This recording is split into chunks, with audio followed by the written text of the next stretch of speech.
this is going to be our Sunday reset. And with our Sunday reset, we are going to start looking at our money and our budget for the entire week. If you are new to budgeting, then I'm telling you right now, it is not going to be as easy as you think that it is. Like, you need to make sure that every dollar has a name. So this is how we're going to start it off. Now we're going to go ahead and we're going to list every single item we need to take care of this week. If it's from groceries to clothing to making sure that our kids have food for school, if you're paying for their lunches, if you're making their lunches. So we just have to make sure that we have all of that listed. So this list is going to compile everything for this week only. Nothing else. And you're going to see how much this is going to cost you. You need to make sure that you are on top of all of this, because if you aren't, then you are going to let something slip through the loops. Second, we are going to make sure that we are making a savings. So we cannot spend it all just because we have it all. We have to figure out what percentage we plan on actually saving. That's the whole entire deal that we're trying to get here. We are trying to get to where we can have additional savings, or some savings for some people. Some people are living paycheck to paycheck, and that is not what we're going to do here. We are going to make sure that we are on top of our money. So if you are wanting to save 10%, 20%, 30% of whatever you have in place for this week, then this is our time. We need to make sure that we are saving everything that we possibly can. Now, our third step. This is where we're going to list our goals, what we want to achieve with these additional savings. So if this is a vacation for you alone, great. If this is a family vacation, let's go ahead and let's get that in here. If it's just for your immediate family vacation, new car, washer and dryer, new living room set, like whatever your goal is, let's list that. Let's go ahead and let's start researching those items this week. Let's make sure that we have a plan of how much this is actually going to cost us and how much we actually need to save within this week to achieve that goal. So that makes it a little bit easier when we're talking about this and how we need to be on track at all times when it comes to our finances. Because if we are not on track with our finances, then we're losing.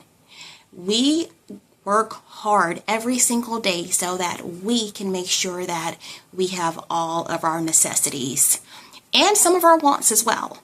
So our next step is going to be step number 4. Step number 4, we're going to rearrange our daily living assesses. And we need to make sure that we only have the items that we need. So we need to go through X, Y, and Z. I have a lot of things that I know that I don't need those things. So what I need to do is get rid of those things. The best way to get rid of those things is to sell them. Even if you're selling it for a little of nothing, you need to make sure that you are selling these items. If there's something out there that you haven't used in the last 6 months, the last 6 years, let's find it a new home. And that new home is not in your home. We all suffer from it. I already know. Like, we're all in the same boat. We have items that have been stacking up for years, and we're like, oh, I'm going to use that one day. Or, oh, I need to use that this week. And guess what? It never comes.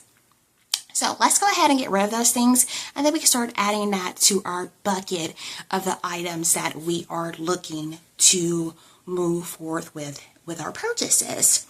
And step number 5, we are going to make everything very realistic. Like, I cannot say I'm going to save 50% of my income this week. Can I do that? Who knows?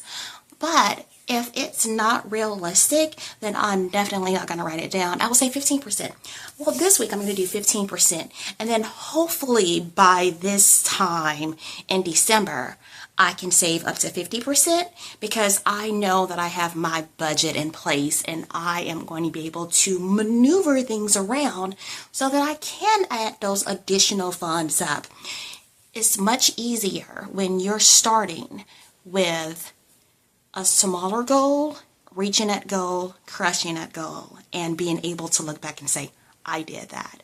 I was able to make sure that I did that because I was focused, I was determined, and I am now satisfied with the things that I did.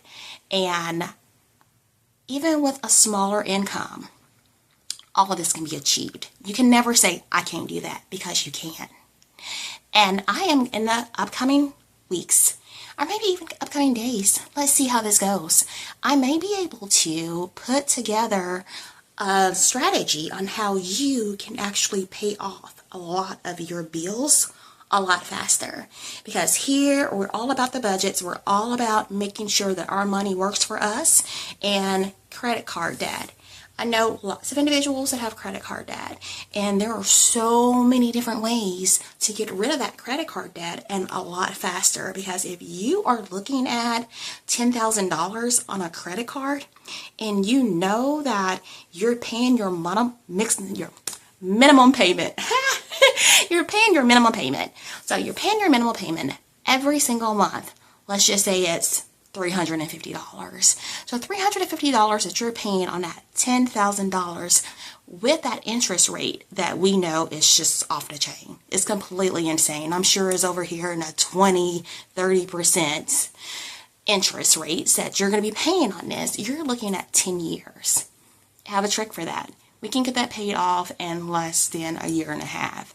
So make sure you come back, look for that video, and we are going to be over here making milestones together. So go ahead, like and subscribe, and meet me back here really soon. I have to start kicking these out a lot more often. I have been slacking, and I do apologize for that.